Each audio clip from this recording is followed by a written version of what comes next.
Hi Carol, Phil Beever here from the Wilderness Club. Just want to recap on what we worked on today. So this swing here on the left is your first one of the day. So we're going to just run through some bits. Now I don't know if you remember, but I said your takeaway was really good to start there. Club head stays in front, hide your hands here. I mean that's textbook. Club cuts through, then sort of your neckline, your shoulder line there, and the shaft angle there points between your golf ball and your feet. So it couldn't be any better. The problem that arises when you try and carry on going to the top, that left arm of yours just sort of keeps lifting. We can see that there. It gets very steep. The core doesn't do any work at all, and that left arm's now unfortunately covering your face. So you've just used your arms to sort of pick it up. If we look at this swing here on the right, I tried to get you to feel the same takeaway, which is great, but then from here, let's get this left arm working a little bit more across your body, and that's going to make you turn your chest a little bit more. And you can see here, much different position. It's a great position at the top. Left arm and club forms a line just the same as that, but it's in a much deeper position. So if we draw a line on the butt of the club, we can see it goes through the heel of your shoe, where if I can get a straight line there, you can see there it goes in front of your shoe. So very different position that, Carol, and that's going to form a great chain of reactions from this swing here on the left. Because it's too upright, when we come down, we can see we're coming what we call way over the top. I mean, that club head or club shaft coming halfway down is coming out here, cutting through your face.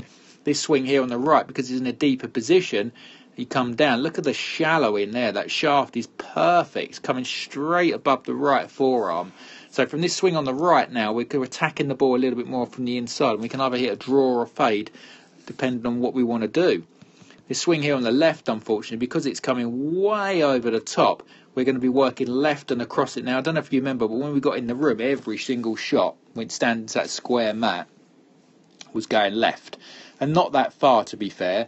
And the reason for that is when you're on the golf course, you tend to aim right and just allow it to hit that little pull. Because that's really the only shot you had with that. And because you was not trying to hit it too far left, you used to sort of leave the club face quite open there.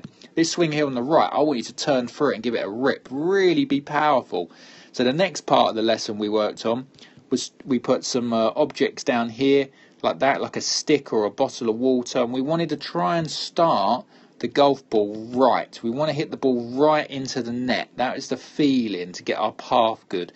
Once we got that, Carol, we then start to use the right hand to actually release the club over. So when the club comes through the same position here, we want that club at 45-degree angle so it matches the shaft. And this one here, the club face is still just a little bit open. So we're trying to feel like the right hand really releases over the ball, but we're trying to start the ball right to get it to come back. You think of tennis, a forehand smash, ball bounce over, or squash, you know, the racket will go away from you as you rotate.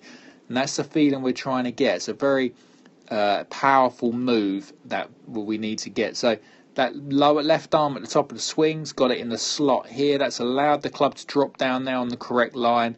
And then from there, we're trying to feel that we start the ball right and release it with the hands. Gave you a lot to do, Carol. If you can work on that, I'd be super impressed. Even if you only come back with your new backswing and just starting the ball right, that'll be a huge change for me.